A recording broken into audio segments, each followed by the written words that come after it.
რუსთავის სპორტის სასახლეში ცნობილი რუსაველი კალათბურთელის ქვეყნის სამგზის ჩემპიონის რამაზ გოგობერიშვილის მემორიალური ტურნირი გაიხსნა. პირველი მატჩის დაწყებამდე სპორტის საგანმანათლებლო მუზეუმში რუსთაველი კალათბურთელის სპორტული კარიერის ამსახველი ვიდეო და ფოტოარქივი იყო წარმოდგენილი. გოგობერიშვილის სახელობის ტურნირი რუსთავის მერიის ორგანიზებით იმართება. ტურნირმა სტარტი დღეს აიღო და 26 თებერვალს დაიხურება. გამარჯვებული გუნდი სპეციალურად რამაზ გოგობერიშვილის მემორიალისთვის შექმნილი გარდამავალი პრიზით დაჯილდოვდება.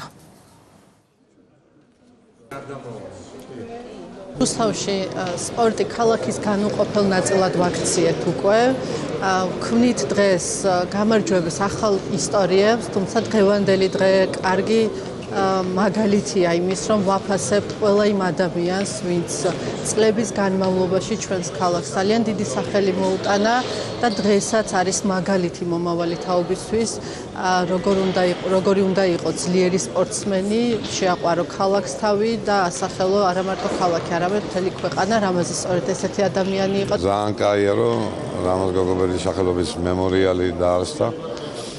და დარწმუნებული ვარ წლების განმავლობაში უფრო და უფრო მეტ პოპულარობას და დიაპაზონებს შეიძენს.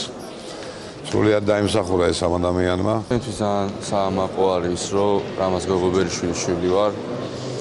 დღეს ძალიან მიჭირს აღდგომა, მაგრამ თანამედროვეულად ძალიან ვამაყობ, რომ ამაზე შვილი ვარ.